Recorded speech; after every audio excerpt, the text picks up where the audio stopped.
Welcome to the podcast, the Emotive podcast, I should say. I'm your host, Kostas McDade, VP of Growth. I spent a better part of 300 to 400 million bucks in the last decade on a wide variety of different companies, B2C, B2B. I currently head up our demand generation programs for Emotive, and I am joined by Zach Wise. Zach here, co-founder, chief product officer at Emotive. Haven't spent nearly as much money on marketing as Costa has, but have helped brands spend a lot of money on marketing just inadvertently through like them wanting to grow their revenue through other channels. So sure, 300 million in marketing. You probably made a lot more, you know. Oh yeah, for sure. In the billion, let's go with that. We've made billions of dollars incremental revenue through SMS at this point. That's pretty cool. I like that. But we got Trevor today, who's an Emotive merchant, and we've been working with Trevor for quite some time and following the story. They were a pretty cool one. So welcome to the pod, Trevor. Yeah, thanks, Zach. It's funny because I looked at our stats and I was trying to think of when we first hopped on with Emotive, and I think it was 2021. So I think we've been with you guys for a bit now. Yeah, nice to meet you guys. I'm excited to kind of talk shop and share my crazy journey. I can't wait to dive into all things SHITI Coolers, that is. So probably my favorite name for any company that I've adjacently worked with. We're into your founder story today. We're going to talk through a couple things. We're going to have a fun segment halfway through. Yeah, I'm excited to dive in. First and foremost, we noticed you have a little Shopify award that's pretty coveted behind you. Yeah. That's a big deal. It's kind of a big deal. Tell us about that. Yeah. What is that for? This was sent when we hit 100,000 orders. I think we hit the milestone in June 2020, but it didn't come to my doorstep for like 2 years after. So when I got it, I was excited, but I was also like, wait, what is this? Like, why isn't it, where we're at now? But yeah, I was really pumped when this came in for sure. And if anyone's got anyone these before, it's pretty hefty too. So it's really cool. I feel like one of the smartest things that Shopify did in the last couple of years is this program. It just extends that community of what we're here to do, sell products. And look at that. It probably made you feel really good when you received that. Even though it was 2 years late, it still was like pretty big. 100%. And like when I opened it to the unboxing experience, obviously we all know like being e-commerce was huge, but yeah, it was like the unboxing of it and the quote that it was saying on it, it like truly hit home. I was like, wow, this is crazy. It's one of those things where you stop for a minute and reflect back on everything you're doing. You're like, this is really cool. So yeah, I was very grateful to get it for sure. That's awesome. That's cool. Yeah, I would prefer a koozie or a cooler as an award. They should do that. Yeah. Awesome. Well, I want to get into, and I've gone a little deep into your overall brand story, but your underdog story on your website. Personally, your copy is hilarious. Also, the fact that you met a wet, hot American summer of 2016. So that joke is very well landed on me. One of my favorite movies of all time. So honestly, like the humor elements that you have in your brand is awesome, but walk us through, how did this thing start? Like, it's such a good name. Yeah, it's always fun to tell kind of how it started. I was actually at the time, I was recently got out of a relationship. I was at the bar and I was like, I want to go to Faster Horses, this crazy country music festival that's in Michigan. And I'm like, I want to go there for the weekend. And I pretty much booked a ticket on my phone. I ended up going and meeting like some buddies there, but I primarily went like by myself pretty much. So I was just going to go have fun, meet new people. And I get there and a lot of the people there, it was when Yeti just became this like huge lifestyle brand that everybody kind of get behind. So like I'm there and I'm noticing like the difference of people and like different people that have their Yeti cooler and they're locking it to their truck. They're locking their beer up to their tailgate. Like they're just very aware of what their cooler is doing, where you had these other people where it was like they could give two shits like where their cooler was, what their tent looked like, so I clearly seen like this difference of people when I was there, but that didn't hit me till later on. But I ended up getting home after I was kind of there making fun of everyone's overpriced coolers, and I get home and my brother, which is actually the other co-founder, he actually bought a Yeti cooler and brought it into our apartment. So when that happened, I immediately started making fun of him. And I took this napkin and I wrote on the napkin like permanent marker and just taped it on there. And I was like, who needs a Yeti when you have a SHITI cooler? I made like a quick video. And at that time, I just posted it to just my Snapchat followers that I had. It was like 100 people, not even probably. So I did that and people were laughing at it. Like, that's so funny, whatever. So we didn't do anything with it then. The idea sat for about 3 months and my brother and I were sitting there in an apartment by ourselves and we're like, why don't we just make stickers to put on old coolers? And those coolers could be called Shitty Coolers. So they're just like rebrand the cooler that everybody already had. And I was like, let's just do that at Faster Horses next year. Let's just go in the infield and rebrand coolers. So that was the initial kind of idea of it. And then it was, hey, let's get stickers made. Let's get a hat made. Who does shirts? And then it just kind of snowballed from there, which is wild to think back on now. How many orders are you at now? You said 100,000 2 years ago. What's your total? I don't even know what it's at now, our total. Yeah. But I would say it's over 100,000 a year, probably. When we're in our peak, like right now, we're in like a building phase. We just recently landed funding. So our spend right now is lower, but we're prepping for like more long-term growth right now. That's beautiful. So it's like you built a fairly profitable business from day one. I've talked to probably over 200 or 300 founders in the last decade. And one thing that I have noticed is that not a lot of folks lean into like humor as a value proposition. So when you think about your brand and also the self-awareness of understanding your demographic, you also literally did live product testing in a real environment. Like from a marketing standpoint, this is like all fundamentally every single thing you should have done and you did, and then you struck, effective gold. But tell me about like humor. Obviously, parody and not taking yourself seriously are the things, frankly, I think every brand does like okay. You do it exceedingly well, like down to the copy on your site. Every choice is really conscious. You're having fun. And frankly, it's like you're not just selling a cooler, but you're selling a perception of fun and a lifestyle. How important has that been for the success of Shitty, would you say? Yeah, that's awesome that you noticed that. And to hit on that, I think a positive to our team and what we've built is, it is my voice, but it's also my co-founder's voice. And we're all brothers, right? My youngest brother's 23. I'm 33, be 34 this year. My other brother is going to be 30. So I think we get this very, very good mix of like, what to do and what to say, but how to ride the line. And we're constantly figuring out like, how do we ride that line? What can we do? What can we say to really like push the humor? Because I think all in all, you guys could maybe agree, but when somebody makes you laugh or you initiate that humor, like it sparked an emotion, that's how you're going to sell something to them. So I think, yeah, for us, we are a humor-based first brand and a culture-based brand first. And we just want you in our community, and then we'll eventually sell to you. Like as long as you like to drink, have a great time, even having a great time coming and drinking waters, whatever it may be, like you can be in the Shitty Coolers community and have a great time and get shitty. Right. When you hit on the humor piece, though, it's wild because I have to go back to my parents too. Like they're super humorous, super fun. Our family's really outgoing. We're really like blunt, kind of say it how it is. So I think the humor and the brand definitely has like its roots. And for example, like my grandpa would take me to flea markets to find old shit to buy. When we would just search for whatever it may be, whether it was $10, $15. And then that I'm older, I found myself when we started the brand going back and do to the flea market looking for old coolers or like looking for these vintage vibe, like, old beer signs and things that we could incorporate like in the brand to make it kind of come to life for people. So yeah, I guess the humor's always been there, like the nostalgia we're really big on. And then, yeah, just having the community of people revolve around just the great time.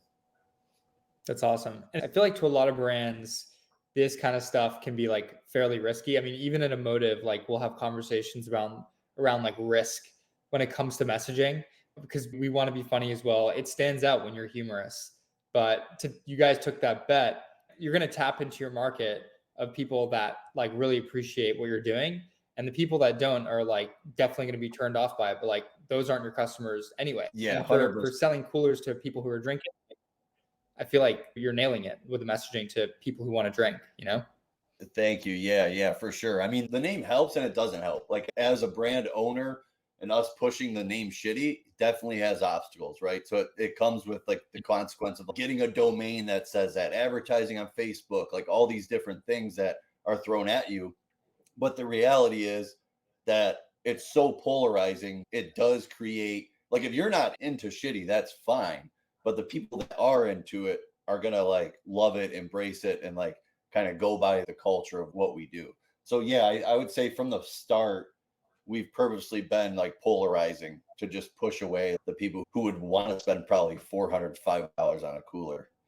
Right. It's like what do you stand for is deeper than even like the product itself to a certain degree. So as someone like has done a lot of performance marketing, I noticed that when brands make strong choices where they say, well, that's going to alienate like this demo. And I'm like, well, okay, we actually don't know yet. So testing it is important, but also if you alienate a demo, that means you're probably getting a better conversion rate with the one that you're targeting. Yeah. So like Right. you're not going to make everyone happy. And also like stay true to form. This is who you are. There's no reason to potentially pull back if it's something that's working effectively. So I was curious, whatever you're willing to share, it sounds like you've identified a demographic. I would argue it's probably what 18 to 35. Maybe you can kind of go into those like target demos. I'm curious, like when you've obviously leaned into this, and again, within ecom, I see a wide variety of conversion rates. I see a wide variety of cost to acquire customers. I have noticed that when humor is an element, everything's just a little more efficient and a little better. Have you seen like those metrics like similarly in turn? Do you convert more users than what you would normally see in like an e-commerce site? Yeah, I would say for sure. I feel like the humor does help in the conversion rate in that. I would say from a holistic standpoint, when we started with stickers and we had a humor then around when Facebook was cheaper, then it felt like we had a lot more volume of people. Whereas now our average order value is higher, but we have maybe a little less of a volume, I guess you could say. Right. Um, but yeah, it definitely helps for sure. Right. And it sounds like when you started, did it begin with the 15 can? Or then how did you think about like product expansion? Yeah. Yeah, so we were doing stickers for 3 years and we were moving them. Like I couldn't believe that's kind of where the success started. Our first year in business, I had no idea how to run a business at all. We just put these on a website and we did 320,000 our first year and then scaled it to On 730,000. stickers? And then this was just stickers and Oh my God. hats. Yeah. Then Right. scaled 720 to 1.2 million and then to 2.8. So like in the first 3 years, we only had stickers and hats and shirts, and we're rebranding coolers, and our messaging was completely different.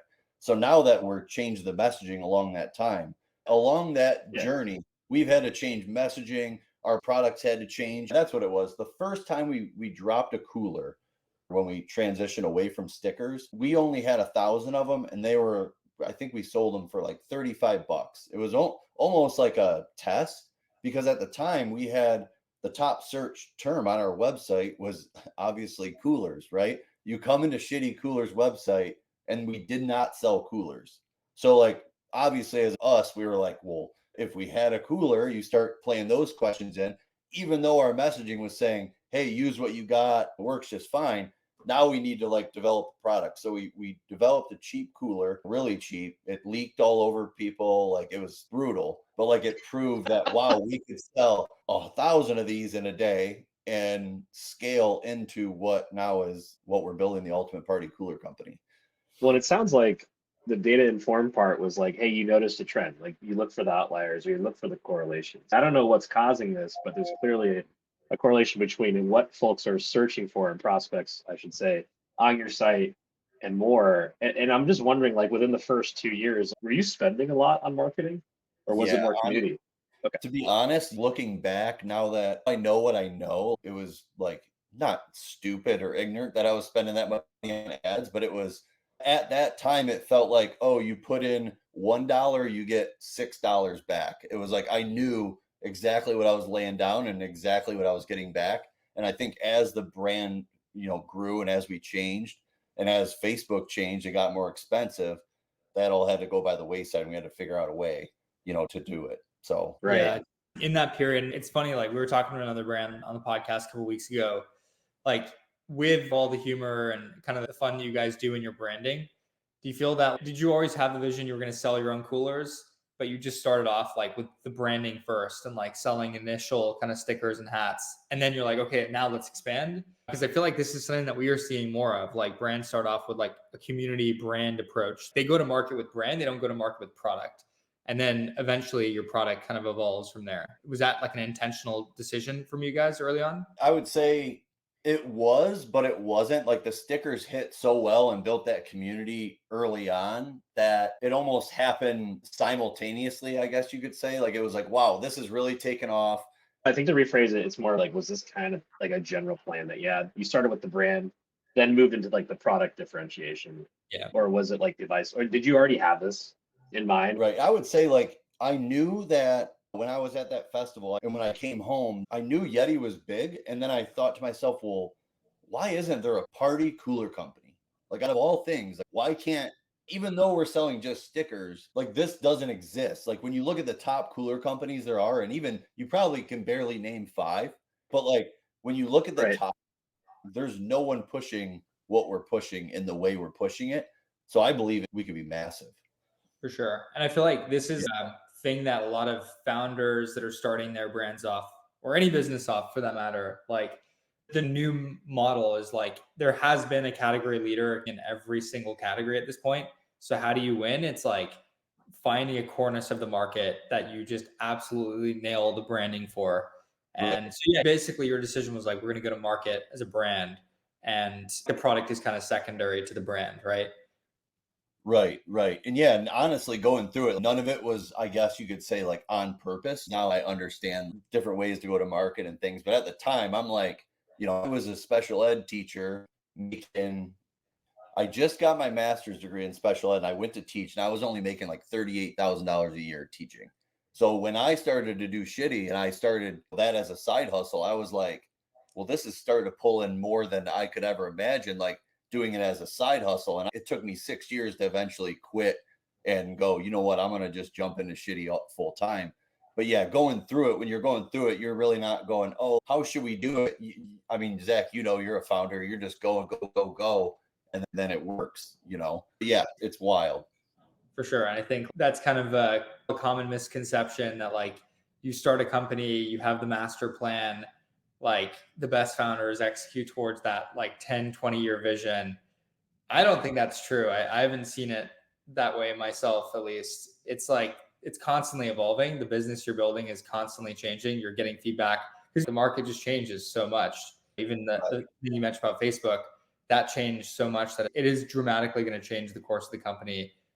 And that's not anything you could have controlled. So completely agree with that. Yeah. Yeah. I mean, yeah, the Yeah. sticker idea was great and did well, but I knew we couldn't have that be the primary focus. However, we still could in ways, like there's ways we push it, like giving a free brand plate to rebrand your cooler that you already have, and like pushing it to the community. But yeah, out front to like a cold audience, like nobody hearing of the brand, I just have a hard time pushing that now with I think where we could go with our party coolers and what we're doing. Not that we're not about it anymore. It's just not the primary focus. Yeah, makes sense. Cool. So my curiosity is like, there's another couple brands that I think of when I hear Shitty that kind of come to mind. And early on, like a similar origin story would be attributed to like Chubby's. Also, there's a cannabis infused social tonic. The company is called Can. And I remember, like, as a marketer, not a whole lot of campaigns that stood out to me. These were just hilarious. Like, it was instantly engaging. Of course, I was their target demographic to a certain degree. And I remember, like, for Can, they've just had a landing page, was just like, sign up for like warm and fizzies. And I have no idea what this is, but I'm just so curious of like what this is actually going to be. I remember eventually they came out, oh, it's a THC tonic. Chubby's was also just freaking hilarious. Like they really just built the brand from a community standpoint and more. Are there any brands, like meaning even competitors, that you could think of that you're like, man, that's a great brand, Trevor or Zach? Just open question come to mind that you're like, oh man, like they just crushed their marketing, and I feel like this would also be like a good case study to validate that humor is important or branding is important in marketing. Any other brands that come to mind for both of you? I have two. One is Black Rifle Coffee. I think they did a really good job early on of pushing just guns and explosive beans and supporting veterans and like building that community, then selling like the coffee. And I say that because at the time their coffee was expensive. I didn't want to spend double the money on it, but like then you see it online and it's just like making you want it because like all this badass stuff's going on. So I'd say like that's one example. And then Barstool would be another one. Like I feel like they can pretty much do anything on their platform now because they have such a big audience. So it just those two just stick out to me for sure. Yeah, I mean, Barstool's so good at like just speaking to their demo, kind of speaking the language of who they are. Honestly, they kind of live in a world where their brand to a certain level is also controversy. And it's something that when you're thinking of what they do and who they stand for, like any publication, it's like they want to get in the conversation however they can. They've done an amazing job just getting a line share of the voice of, I would say, a specific cohort of. Like, that's the thing though. They didn't shy away from the other, like they made this conscious decision of we're going to be extremely polarizing. It's almost like the market that they market to, the segment that they want, are like more energized when the other side of the segment that they don't want is like, screw this brand. They're like derogatory and they say all these things that are not good for society. Like that just makes their target customer love them even more. And this is just something in general we're seeing, like even with politics, like we're seeing people loving and, you know, leaning towards polarization. And these days, I think brands are like yourself are kind of like hooking onto that trend. Right. So I guess my curiosity is community management is huge. It sounds like your community is pretty massive. You have a lot of loyalists and such. How does like SMS play into that? Obviously, we're an SMS company. We're always curious about it. How have you felt like, has that contributed to the bottom line? Yeah, I mean, it plays a huge role. Right now, I'm meeting with Emotive a few times. I'm meeting with Leslie and just talking about how to get people in on a lead capture, collect their data, and then remarket them. Right now, our pop-ups do really well. So it's like, okay, how can we make them better? How can we capture more leads? We built out like a free brand plate lead capture, getting people's emails or SMS for the free brand plate. Again, that doesn't match up with our messaging. I don't know if that's going to work. Okay, that's all built, but now we're going to start to push like a 10% off your first party cooler or 10% off to start to get shitty and frame it a little bit differently. But yeah, to collect them in ads, I think we did it early on with Emotive pretty well. And I think we can get back to that point we were at. It's definitely slowed down because we needed funding with where we were at. So like our whole marketing funnel just slowed down to when we needed funding. But yeah, SMS a major role in definitely what we're doing. I think other online brands would say the same thing. I think the biggest question is also like you early on you spent a lot on growth, meaning you're trying to accelerate.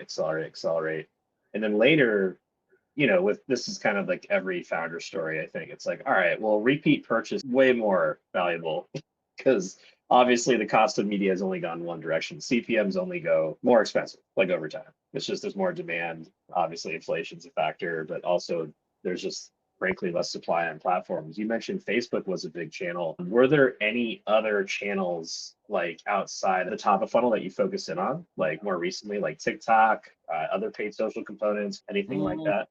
I would say just the traditional ones, Meta with Facebook, Instagram were the top of funnel. We've done a little advertising on TikTok. We're getting into that a little bit more. For a bit, you weren't able to advertise anything alcohol related on there.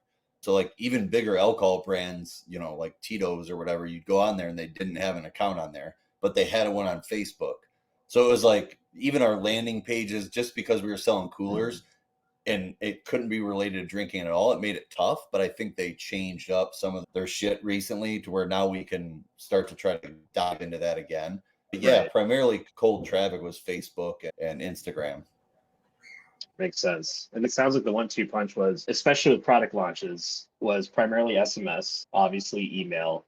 So those retention campaigns were pretty critical. Like, were there any specific, and it sounds like you're really hands-on with the marketing today, or is there more or less a team that supports you?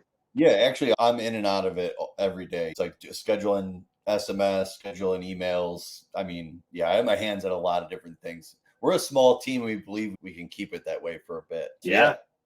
Keep it as small as you it can. makes it easy to shift what you're doing when you're definitely lean. So we're trying to keep it that way. Yes. You got to open that up because I feel like there's been a lot of examples of ecom brands who have raised a lot of money and then the immediate next step is like, we got to scale. We got to go hire a ton of people. But you guys are making a different decision. Talk about that for a little bit. Yeah, for sure. I don't know how much I could say it, but I partner with the founder of Death Wish Coffee, Mike Brown. So we work closely with him every day on Shitty now. We're pretty much his next venture of what we're building. And yeah, I've learned a ton from him on how to make decisions, things we should be working on, how to manage our time, just overall like tightening things up and not, you know, all of a sudden like, oh, there's a problem, let's throw a person at it. You know, there's a problem, let's throw a person at it. Then all of a sudden now those problems are 2x and now you're having to deal with somebody, right? I feel like not that he said all that, but that's what I've kind of read, what I've heard, and like I get into that point yet. I don't think any of like our partners do either. We're like, heck, let's just keep it lean until we have to hire out. Well, and also you can pivot faster. And also, as someone that has raised rounds and such, like obviously the additional capital can really accelerate things, but there is a lot of pressure. You go from being your own boss to having 17 on a board. Right. And that's wonderful. Also, there's a real pressure to that. And it's like, if you can build a brand and slow growth it, and really this isn't slow growth. I mean, this is just a wildfire moment. It's interesting. Are you both of you familiar with Bonobos by chance? I'm sure. No, I haven't heard of it actually. Yeah, so like the Bonobos origin story, I believe Andy Dunn started like in 2007. He slowly grew this. Like he initially started selling like pants out of the trunk of his car. And like eventually he realized that like, yeah, like the biggest issue is the white space, which you've kind of hit too with SHITI Coolers, but the white space in that apparel was like men really need a more simplified shopping experience when it comes to sizing. And then from there, if you can get that and nail that down where you have consistent cuts, consistent product fit, then you can focus on the style. So essentially they measure you and then you're done. Like you can save that and then this is what you are. You can always change it in the future. And that kind of scalability, like his TED talk was outstanding. I've had the pleasure of meeting him once. His thinking was always like, all right, we're going to focus on one element, which is simplicity. And also that's going to contribute to our growth. And it sounds like from a brand perspective, like humor has been that to a certain degree for SHITI. And what I'm trying to say is like the idea is that keeping it small and also raising when you absolutely need to. Oh my gosh, that's such a wonderful place to be. And it sounds like you've recently started the conversation of raising. It's like you're at that point where like, hey, we want to hit a stride and grow. Maybe like what was the tipping point for that decision where you're like, hey, we just really want to try and expand. We see the opportunity now, or we need a little bit of help, or like what was the kind of push for that decision? I would say at the time it was a lot of transition and was going on. Like we went from stickers to coolers, which that's a transition, right? Us placing the order is more money. So we're having to lay more money down and wait for the cargo to come back to then sell. So like that was hindering the growth at that time. Once we started to double down on coolers, it was like, okay, this is great. We're making more money, but we're also having to spend more money. So it was like a double-edged sword there. And then I was taking loans early on. So we were paying back interest rates. That's how we even got, to the point we were at. Like I was just taking pretty much business loans. I've taken so many different loans to grow the business and paid them back. And I got to a point where that all happened and then COVID happened, and to pay containers to come over was like triple the price. The containers coming over were triple the price, right? So we were like, it was like that you're in this time, and I was teaching still. So how am I doing this? We're spending a lot of money. Like what is going on? I got to a point where I quit my job. And it felt like when I quit, I was like, that was a time where I could really, really, really dial in everything. And I was reading this book, and it sticks with me, called Profit First. And when I was reading it, I just was like halfway through, and I was like, put the bookmarker in. I got to like figure out the financials. Like something's not right. I dove in and I'm like looking at our burn, looking at all these different things. I'm like, guys, we need some money. Like we're doing okay, but if we really want this to be a thing and do this full time the rest of our lives, possibly, like we have to raise money. So it kind of got to a point where it was like, oh God, what do I have to do now? Keep this going. And it was pure cold calls. I knew no one had the money that we needed to get where we needed to grow. Went through a ton of different conversations. We actually turned away 3 different offers before we actually landed Mike. So it all happened within like a year and a half time, where it was like quit my job, find an investor for the next year and a half, 2 years, have those conversations and turn some away, and then finally get to where we should be, which is right where we're at with partnering with Mike for sure. That's awesome. Yeah. Out of all of the conversations, it sounds like you had a lot of fundraising conversations. I feel like for tech, it's easy. It's like there are VCs. You go on a Crunchbase, there's like 100 that you got to reach out to. I know exactly who I need to cold call. But for consumer goods, D2C brands, Shopify brands, like what would you recommend to like founders, like the right first investor? What's like the profile fit, would you say, that founders should look for when they're looking for their first investor? Yeah, I would say somebody that obviously understands your product, right? And is passionate about it. Like I could say this about Mike, like he loves having a good time, hanging out, and definitely fits the brand. So that's a big thing. I think somebody that can just, you can get along with, talk with, go out, have dinner with, and it's not like nothing's forced, right?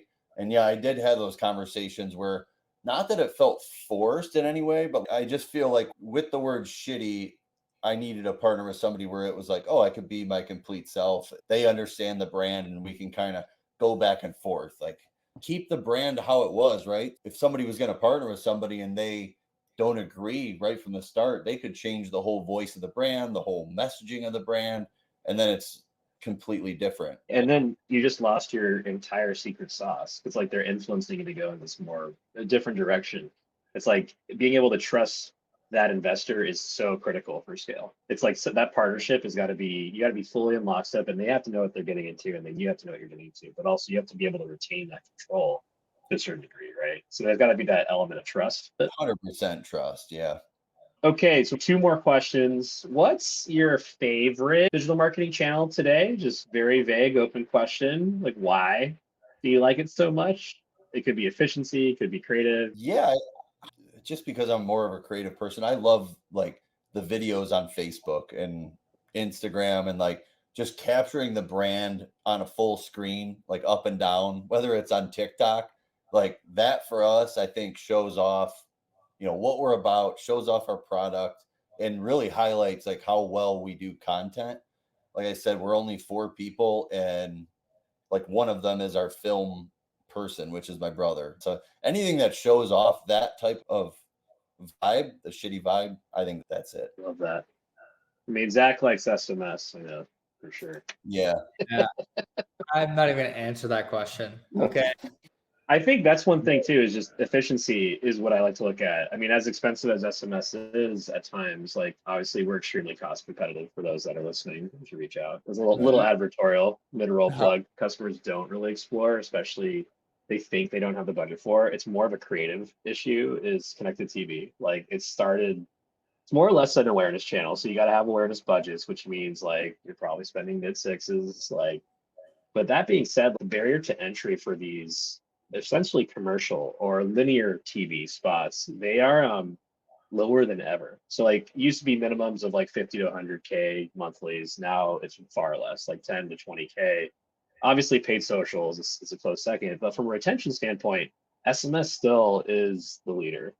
Email is obviously about to enter a lot of challenges too. So I don't know if you're aware of those, but I'll tell you, it's one of those things for retention. You got to dial it in. Like repeat purchases is the key to profitability, I think. Yeah, 100%. I think it's getting them to see the brand on Facebook or Instagram and then getting them into that SMS and Emotive and Klaviyo and getting them into that, I think is definitely the key. Well, yeah, and you have to have partners. Like partnering with Emotive, at the time, was like a mid-level SMS vendor. There's like these Klaviyos, these behemoths that have grown across 6 years. Like I remember when Klaviyo was just a couple hundred accounts and no one really liked them because of deliverability issues. And all these other, I was like, why don't we just use MailChimp or whatever? It's like, yeah, but there's so much behavioral stuff that you can't do with these other platforms. And you can't split test experiences or automation series and stuff. So like identifying those key features has been really important to us. And it sounds like you've been able to capture the white space of a brand and a community and just keep that community. Like, please never change the name. If I talk to you in like a year and you change the name, I'm gonna fly out to Michigan. I'm gonna say, what were you thinking? Never. Because I just love it. Like the name is so memorable. Like it's polarizing, but man, there's something in a name too. Yeah, even if I'm like, oh, that's shitty, I'm gonna think of the brand. Like, yes, it's a word, you know what I mean? And that's what's also pretty cool. Have you guys seen it out and about yet? Like, have you seen it anywhere or no? Yeah, I saw it at Wildflower, which is a triathlon that's pretty much just a 3-day party for my old college, Cal Poly. And I remember one of my buddies had a picture of it, and I was like, is that SHITI Coolers? And then I was like, oh, I know this brand. And then like I remember seeing them a couple times. So anyways, yeah, I've seen them in the wild. It's always a good feeling when you see them in the wild. Like, it's great. We have a cabin actually up north by our lake, and we'll go every year, and you'll see SHITI backpacks like randomly, and it's always, you're like, wow, this is crazy. Yeah. Like I can't wait for you to get your first co-branding deal with like Coachella or something though, you know? Like something that festival circuit has got to crush it for you. We set up for festivals a lot early on. We haven't done any, like last year we didn't do too many. It slowed down a lot. But yeah, we used to go to a lot of the Live Nation ones. We did really well going to those, having a great time. Then we're able to sell and get content, which is like a double whammy plus with all the people walking around with our gear. So yeah, those do really well. We do have a SHITI beer we're launching too soon. I'm going to just throw that in here. No way. Yeah, we're talking. We did a partnership with a brewery company where we're doing SHITI beer. So it's just like in the works right now. Just something to kind of market alongside our products. Facebook. Genius. Did you just product launch drop on a podcast? I kind of did. Please make a lead teaser sign up landing page, because I want that. I want to be able to drink the beer and they go, what are you drinking? I'm drinking SHITI. I'm drinking SHITI. SHITI beer. That's great. It's like the Dos Equis like model. You just flip it. It's like, I'm the shittiest man in the room. So right. The puns never stop. I realize never stop. There's so many we could do. There's too many.